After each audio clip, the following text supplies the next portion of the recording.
आप देख रहे हैं औरंगाबाद अपडेट्स और मैं हूं आपके साथ नेहा खान।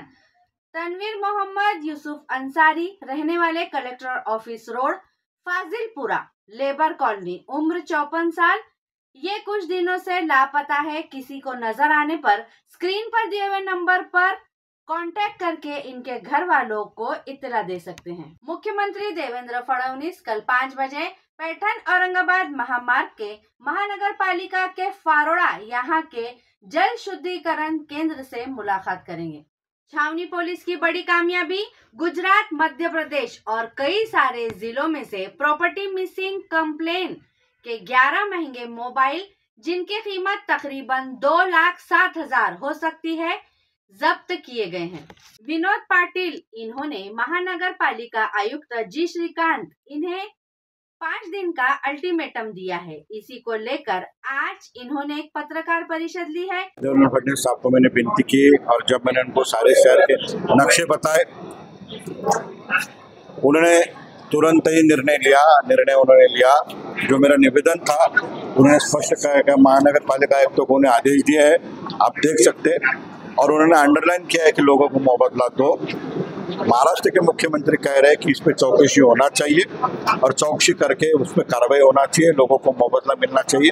स्पष्ट हो गया है। मैं सभी शहरवासियों को स्पष्टपणे बोलना चाहूँगा कि कोई भी अभी डर के खौफ के माहौल में ना रहे। आपका अधिकार देने के लिए आपका भाई यहाँ पर खड़ा है। मैं महापालिका आयुक्तों को स्पष्टपणे कहना चाहूँगा कि आपके हमारी खानदानी दुश्मनी नहीं, आप कायदे का पालन करो। मुंबई हाईकोर्ट का आपको आदेश है, संभाजीनगर बेंच का हरसुल में आदेश है, चिकलठाना में आदेश है, उसका पालन आपने नहीं किए। जिन के आपने घर तोड़े उनके लिस्ट जारी करो, उनको कैश में मुआवजा दो और उसके बाद नई कार्रवाई के लिए जाओ। मैं पुलिस प्रशासन को विनती करता हूँ, आयुक्त साहब को, कि पहले आपके 18 करोड़ रुपए बैलेंस है महापालिका की और वो मांगो, नया बिल भी उनको दो और नागरिकों के सब पेपर देखने के बाद ही आप वहाँ पे पुलिस बंदोबस्त दो। किसी ने भी डर के माहौल में नहीं रहना चाहिए। मैं महापालिका प्रशासक को यह विनती करता हूँ, आह्वान करता हूँ कि आप एक खौफ का माहौल बंद करें और तुरंत से ये कार्रवाई रोके। जिन के आपने तोड़े हैं इनको आप कैश में मुआवजा दीजिए, हर्जाना दीजिए, लैंड एक्विजिशन प्रोसेस कंप्लीट कीजिए, फिर नई जगह को हाथ लगाइए। अगर आने वाले 5 दिन में आपने ये नहीं किया तो हम जितने भी लोगों के घर तोड़े इन सबको लेके आपके घर के बाहर रहने को आएंगे। इसकी आप बात न करें। 5 दिन का आपने जो अल्टीमेटम दिया है और रोक रकम का जो आप मुआवजा मांग रहे हैं, तिजोरी में तो पैसे नहीं महानगर पालिका, फिर पैसे नहीं तो फिर क्यों तोड़े? इसका जवाब उन्होंने देना चाहिए। अगर आप तोड़ोगे, आप लोगों को मुआवजा भी नहीं दोगे तो ये लोकशाही है या गुंडाशाही है? इसका जवाब वो देंगे। ये तोड़ने के पहले उन्होंने सोचना चाहिए था। मेरे बाजू कुलचंद भाई खड़े, इनके पास गुंटेवारी का आदेश है। मेरे बाजू चिकलठाना मुकुंदवाड़ी के लोग खड़े, इनके पास जुना आदेश है। महापालिका में हरसुल, मुकुंदवाड़ी, चिकलठाना, पड़ेगांव, मिटमिटा ये बाद में आए। पहले यहाँ ग्राम पंचायत हुआ करती थी, वहाँ गाँवठान हुआ करता था, उसका रिकॉर्ड तुम्हारे पास है। मेरे घर के सामने की विड्थ आपने 3 बार बदली है, मेरी कोई गलती नहीं है। और महापालिका ये मैप फाइनल ना होते हुए भी किससे अधिकार में तोड़ती है, इसकी जिम्मेदारी पूरी आयुक्तों पर है और सारी टीम पे है। मैं क्लर्क से लेके प्रशासक को बोल देता हूँ, अगर आप एक भी इलीगल एक्टिविटी करोगे तो आपको कायदे के सामने चौकसी को जाना पड़ेगा। इसकी आप नोट देखिए, बांधकाम परमिशन नहीं है तो गुंटेवारी करो। लोग आज तैयार है, लोग पैसे नहीं उनके घर रेगुलराइज करो। अभी मिटपटा पड़ेगा में परमिशन है, ये आप कार्रवाई नहीं कर रहे हो। जालना रोड पे MIDC के प्लॉट है, सिडको के प्लॉट है, वो तोड़ने का आपको अधिकार है क्या? अरे मेरा सवाल ये है कि आपने कौन से अधिकार में तोड़े? बहुत सी जगह बिल्डिंग परमिशन है और जहाँ बिल्डिंग परमिशन नहीं होगी जमीन गाँवठान में एने की कॉपी है। ये सबको मेरे को महापालिका आयुक्त को ये बोलना है कि आप इन सबका विचार करो, आपने जो तोड़ा उसका हर्जाना दो, इसके बाद जो आपको विकास करना है उसके लिए हम साथ रहेंगे, उसके लिए चर्चा करो, लोगों को न्याय दो। अगर आप न्याय नहीं देंगे, दादागिरी से तोड़ेंगे तो ये आप चलने वाला नहीं। देखिए TDR का रेट जो है इसमें अलग अलग लोग, कोई संजय नगर के लोग अलग बोल रहे हैं, मुकुंदवाड़ी का अलग बोल रहे हैं, जवाहर नगर का अलग बोल रहे हैं। बिल्डर लॉबी का जो सवाल है, किसी किसी का ये बोलना है कि TDR के रेट्स कम करने के लिए हुआ है क्या, या शहर में गवर्नमेंट ऑफ इंडिया से पैसे लाके, क्योंकि 60 मीटर की वेट हुई तो गवर्नमेंट ऑफ इंडिया पैसे देगी, तो कोई कॉन्ट्रैक्टर को काम करने के लिए उनको एक टेंडर देने के लिए आपने तोड़ा क्या? ऐसी क्या अर्जेंसी थी कि आपने बिना नोटिस तोड़ा? ऐसी क्या ख्वाब आपको आया कि कल सुबह उठ के आपने तोड़ा? जैसा ग्रिड आपने सारे शहर में घूम के लिया, तो जिम्मेदारी भी शहर में घूम के लो और लोगों को खौफ से बाहर निकालो, लोगों को न्याय दो, लोगों को कैश स्वरूप में पैसा दो। और मंदिर मस्जिद की जो बात हुई, धार्मिक स्थल का तो प्रोटेक्शन होना ही चाहिए। मंदिर के बारे में भी मेरी लोगों से चर्चा हुई, उन्होंने भी कहा, जैसे अरसुल में बात हुई, उन्होंने कहा कि सामने का जो एरिया है वो हम दे सकते अगर मुआवजा मिला। तो ये बड़ा सेंसिटिव सब्जेक्ट है, शहरवासियों के तो आभार मानना चाहिए, किसी ने उफ भी नहीं किया। इसका आप गैर अर्थ मत लो, दादागिरी के माहौल में अब लोग नहीं रहेंगे। महाराष्ट्र के मुख्यमंत्री अब हमारे साथ है, मुख्यमंत्री का आदेश हमारे साथ है, उसका पालन आप करो। दूसरे सियासी लीडर मैदान में दिख रहे, आप दिख रहे। सतारा परिसर, वहाँ पे एक दहशत का माहौल बना हुआ है कि आप मुंटेरी को लेके वहाँ पे 600 स्क्वायर फीट की जगह को लेके बहुत ज्यादा बदला रहे खर्च। देखो, इसके बारे में मेरे को रेट्स के बारे में पता नहीं, मैं सबसे चर्चा करूंगा, वो मांग भी मैं सरकार की तरफ रखूंगा। महानगर पालिका ने लोग जो रेगुलराइज करने के लिए आगे आ रहे हैं उनको खुशी से पैसे स्वीकारना चाहिए। मैं तो बोलता हूँ उनको टप्पे से पैसे लेना चाहिए और लोगों का घर रेगुलराइज करना चाहिए। सादी सी बात है, यहाँ पे भारत के प्रधानमंत्री चीख चीख के बोल रहे हैं कि हर एक को मेरे को प्रधानमंत्री आवास में घर देना है और तुम लोगों को बेघर करे। महाराष्ट्र के मुख्यमंत्री बोल रहे हैं कि मेरे राज्य में कायदे का पालन होगा और आप हाईकोर्ट के ऑर्डर को फेंक रहे। अरे कर रहे क्या आप, किसके लिए कर रहे, इसका जवाब आप दो, ऐसा मैं यहाँ से सवाल। सियासी लीडर जो है कोई सामने नहीं आ रहा है, आप मैदान में आए हैं। देखो, मैं सियासी नहीं हूँ और ये मेरी जिम्मेदारी बनती है कि छत्रपति संभाजी नगर का कोई भी भाई और कोई भी भाई या कोई भी बहन रास्ते पे उनका घर छीना जा रहा है तो आवाज़ उठाओ। मैं कायदे को मानने वाला हूँ और ये कायदे में इसलिए मैं आवाज़ उठा रहा हूँ।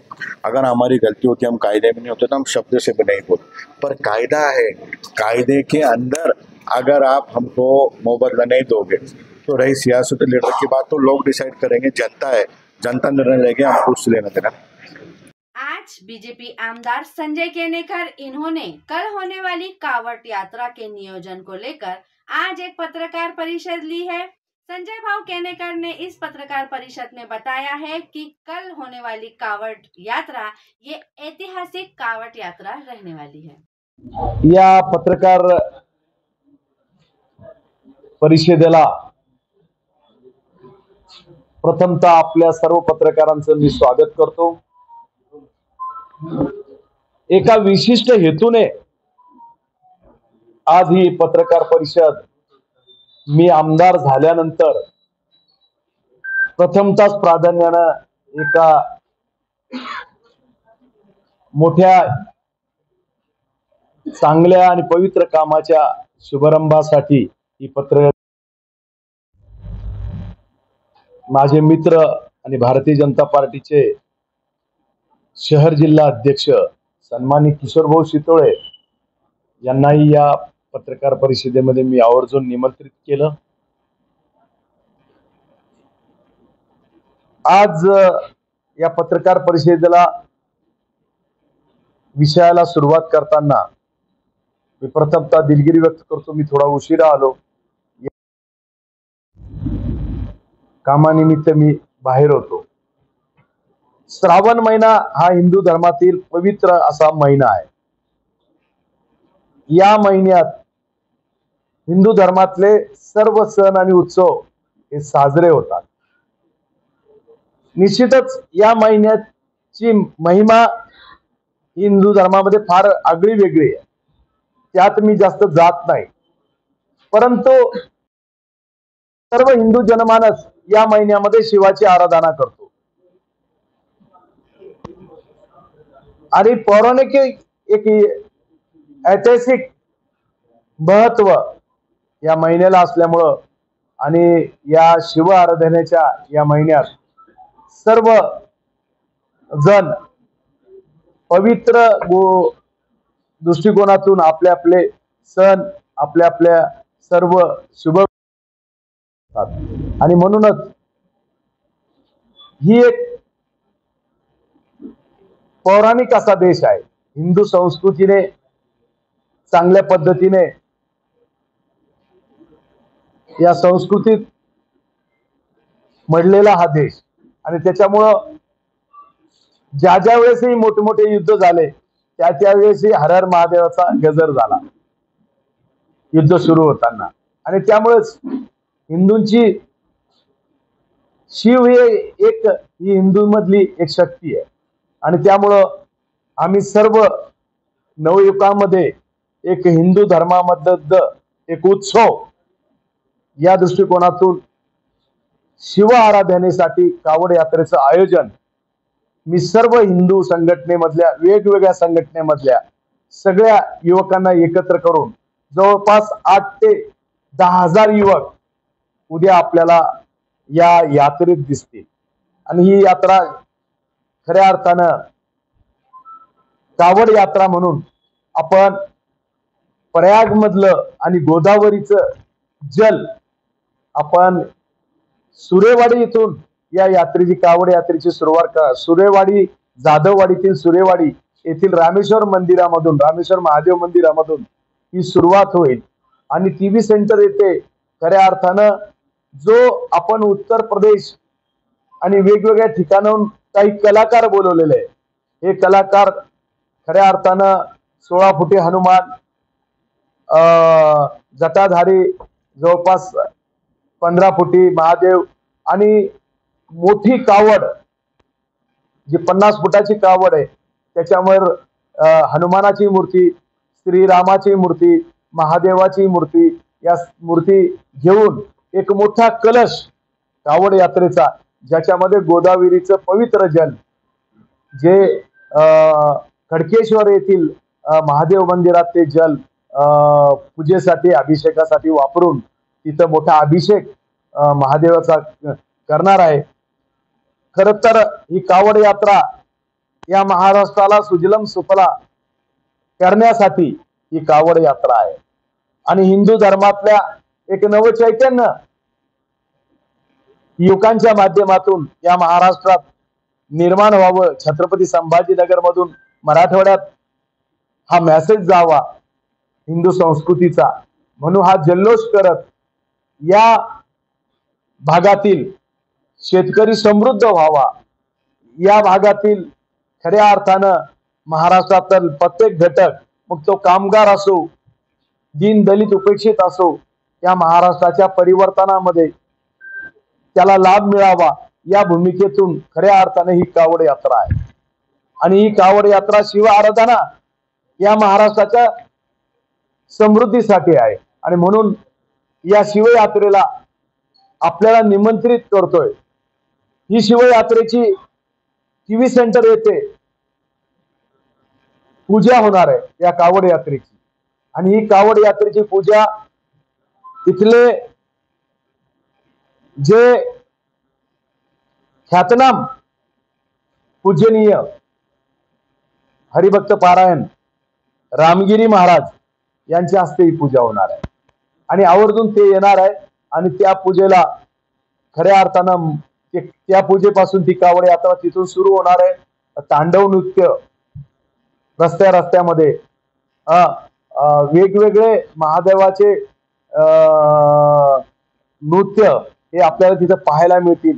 एक चांगलं आकर्षण या कावड यात्रेमध्ये आपल्याला दिसेल, जे आजपर्यंत छत्रपती संभाजीनगर मध्ये झाले नसेल. कावड यात्रेच्या मार्फत ते कावड यात्रेमध्ये आपल्याला प्रमुख आकर्षण दिसणार आहे. आणि म्हणून आवर्जून हे आपण बघावं असं मला तरी वाटतं. यापूर्वी छत्रपती संभाजीनगर मध्ये अशी कावड यात्रा निघालेली नाहीये आणि पुढे निघूही शकते. परंतु ही कावड यात्रा आतापर्यंत न निघालेली अशी प्रचंड मोठ्या समुदायानं 8 ते 1000 युवक म्हणतो मी, महिला यात सहभागी राहतील. निश्चितपणे ते जे प्रमुख आकर्षण आहे ते आता मी वर्णन करण्यापेक्षा आपण तिथं ते अनुभवावे, म्हणजे जेणेकरून तुम्हाला कळेल की खऱ्या अर्थानं हिंदू धर्माची संस्कृतीची महंती आपल्यापर्यंत जाईल. आणि याच्यामध्ये सर्व हिंदू संघटना या आजच्या श्रावण महिन्याचा खऱ्या अर्थानं कावड यात्रेचा लाभ घेणार आहे. आणि प्रत्येक जण आपल्या पद्धतीनं त्या कावड यात्रेमध्ये सामील होणार आहे. बऱ्याच संघटना आपले आपले स्लोगन घेऊन त्याच्यात एकत्र होत आहे. एका संघटनेनं शिवराम के नाम एक बेलपान, शिवराम के नाम एक बेलपान या भूमिकेतून वेगवेगळे आपले संघटनेचे महत्व घेऊन त्याच्यात सामील होणार आहे. मी तुम्हाला यासाठीच आमंत्रित केलेलं आहे. परत आपण उद्या 4 वाजता ही कावड यात्रा सुरू होणार आहे. जवळपास 4:25 तिचं आपल्या रामगिरी महाराजाच्या हस्ते पूजन होईल आणि मग तिथून तो आपल्या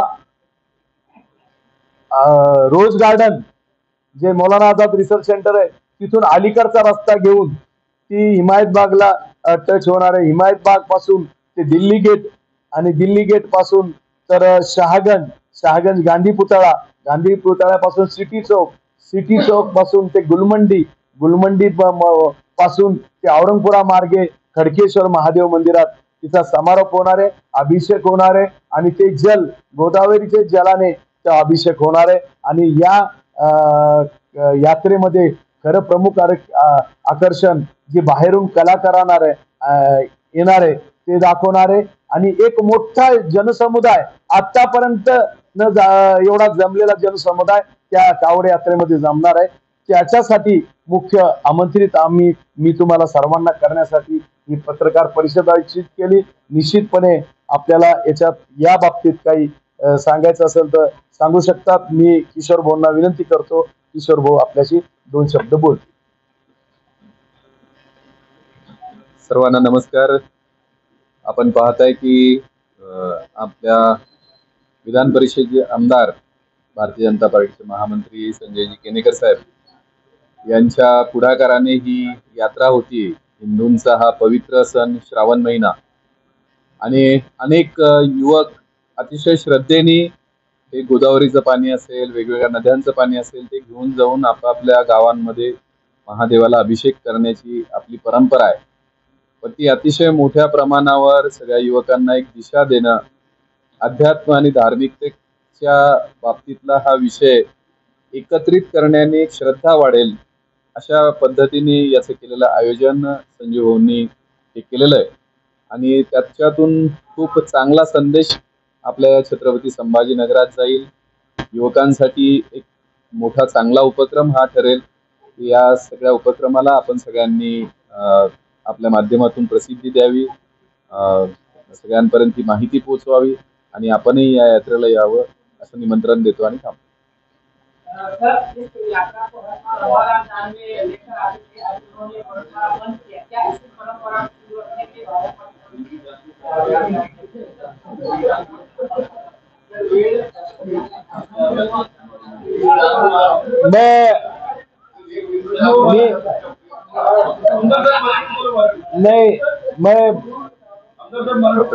मी याचा उत्तर असं देतो की खऱ्या अर्थानं आपण बरोबर म्हणला, परंतु या श्रावण महिन्यात शिवाची आराधना करणं आणि कावड यात्रा काढणं कोणा एकट्याची मक्तेदारीने प्रत्येक जनमाणूस हा शिवा आराधनेचा पाईक आहे.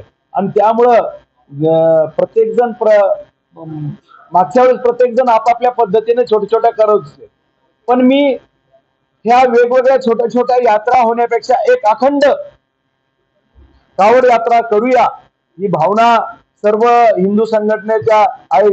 रामराज्य असो, शिवशंभू प्रतिष्ठान असो, सुराज्य प्रतिष्ठान असो, महाकाल प्रतिष्ठान असो, अशा अनेक संघटनांना एकत्र बसून युवकांना सांगितलं की आपण एकत्र करू. आपण वेगवेगळ्या करण्यापेक्षा आपण एकत्र करू आणि एकत्र करून आपण खऱ्या अर्थानं याची एक ताकद आणि एक खऱ्या अर्थानं नवचैतन्य छत्रपती संभाजीनगर मध्ये निर्माण होईल या भावनेतून ही चालू है. इस महाराष्ट्र की सुजलम सुफलता महाराष्ट्र को मिलना चाहिए. इस महाराष्ट्र का किसान समृद्धि की ओर जाए या इस महाराष्ट्र में अच्छा खुशहाली का वातावरण निर्माण हो, इसलिए इस कावड़ यात्रा का आयोजन किया है. कहाँ से निकलने वाली है, उसका टाइमिंग क्या है? ये जादववाड़ी सूर्यवाड़ी का रामेश्वर महादेव मंदिर से निकलेंगी. टीवी सेंटर पे ख्यातनाम अपने पूजनीय हरिभक्त पारायण रामगिरी महाराज के हाथ से उसका पूजन होगा। फिर वहाँ से सब बाहर के राज्यों से जो कलाकार आए उनका अलग अलग नृत्य होगा, जो तांडव नृत्य कहा जाता है। एक प्रमुख आकर्षण वो रहने वाला है उस यात्रा का। 8 से 10 हजार युवकों की भीड़ इस यात्रा में है। और ये यात्रा टीवी सेंटर से लेके हिमायत बाग से लेके दिल्ली गेट से लेके शाहगंज गांधी पुतला से लेके सिटी चौक से लेके गुलमंडी से लेके औरंगपुरा मार्ग खड़गेश्वर के महादेव मंदिर में गोदावरी से लाएवा जल, पवित्र जल के साथ उसका अभिषेक होगा और वो यात्रा का समारोह होगा। सर, ये जो शहर में जो अतिक्रमण हटाओ की जो मुहिम चल रही है, इसमें बढ़ आपकी हिस्सा दिया, प्रशासन पर दबाव भी बढ़ाया। 5,000 की ज़्यादा मालमत्ता हटाई गई है। तो लोगों का ये बोलना है कि हम पीसीआर नहीं रहेंगे, लोग उनको मुआवजा चाहिए। जो लोगों का फायदा है उसके लिए आवाज उठाऊंगा। ये सर, आप सीएम के करीब की हैं, तो लोगों महीने से ज़्यादा इसका वक्त हो गया, रास्ते क्लियर हो गए, अभी तक काम चालू नहीं हुआ। मैं उसके ऊपर पूरा ये यात्रा का खत्म हुआ कि मैं बराबर सब बता दूंगा। मुझे तिजोरी में खड़खड़ाहट है महानगर पालिका के, रोक रकम देने के लिए नहीं है। लोगों का सीएम से बात करके निधि लाइए। निधि तो लाने वाली है, वो तो तय हुआ है। विनोद पाटिल ने भी ये इशारा दिया है रास्ते पर उतरने। ये देखो, जिनके घर अधिकृत है और वो भी गिराएंगे, इसके लिए तो मैं भी प्रशासन के खिलाफ हूँ।